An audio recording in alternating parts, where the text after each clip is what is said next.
একসময়ের শস্য ভাণ্ডার খ্যাত পটুয়াখালীতে সময়ের বিবর্তনে হারিয়ে যেতে বসেছে কাস্তে দিয়ে ধান কাটার চিরচেনা দৃশ্য।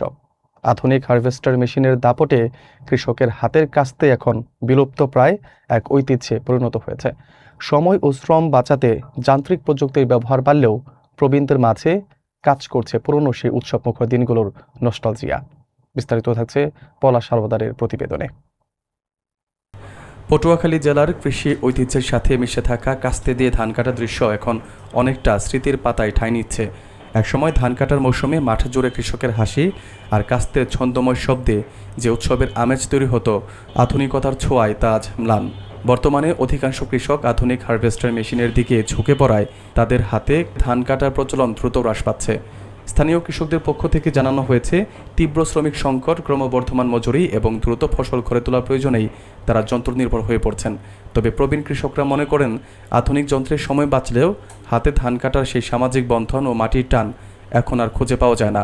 কৃষি বিশেষজ্ঞরা অভিমত ব্যক্ত করেছেন যে আধুনিক প্রযুক্তি গ্রহণ করা সময়ের দাবি হলেও গ্রামীণ এই আদি ঐতিহ্যগুলো সংরক্ষণে বিশেষ উদ্যোগ নেওয়া দরকার। অন্যথায় নতুন প্রজন্মের কাছে কাস্তে দিয়ে ধান কাটার দৃশ্য কেবল ইতিহাস হয়েই থাকবে। মূলত যান্ত্রিকীকরণের প্রভাবে বাংলার শস্য ভাণ্ডার পটুয়াখালী থেকে ক্রমেই হারিয়ে যাচ্ছে গ্রাম বাংলার এই অনন্য সংস্কৃতি। ধানের সিজনে বেশিরভাগই মেশিন দিয়ে কাটা হয়। দুই একজন ভবিষ্যৎ বদলা চদলা লইয়ে যারা না পায়, কোনো বেলাঙ্গরা জায়গা হয়, এগুলো ওই ধান হাতে কাটে। আর এছাড়া বেশিরভাগই প্লেস বাই প্লেস জায়গা ভালো হলে মেশিন দিয়ে সবাই কাটার চেষ্টা করে। মেশিন দিয়েই দেওয়া হয় আগের দিনের নান। আগে কাঁচির কুচি দিয়ে কাটতে, এখন আর এই কাঁচির দিয়ে কাটে না, আর বেশিরভাগই মেশিন দিয়ে। যদি বেতাল দিয়ে জায়গা হয় তো এনে টুকটুক দিয়ে একটা কাঁচির দিয়ে কাটা হয়। আগের দিনের না নেই, আগের দিনের কাঁচির ধান কাটা এখন বন্ধ হয়েই যাইতে আছে আস্তে আস্তে। বিলেত্তর পথে যাইতে আছে দিন দিন নিয়ে। মানুষ সচরাচর বেশিরভাগই মেশিন দিয়ে কাটার চেষ্টা করে। আমরা সবাই মিললে কাঁচি দিয়ে ধান কাটতাম, কিন্তু এখন মেশিন আইছে, মেশিন দিয়ে ধান কাটা শুরু হয়েছে।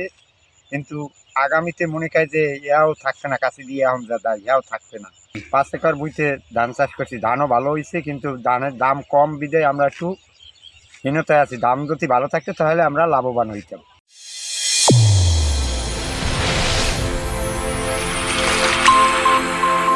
চ্যানেল A1 হৃদয়ের স্পন্দন।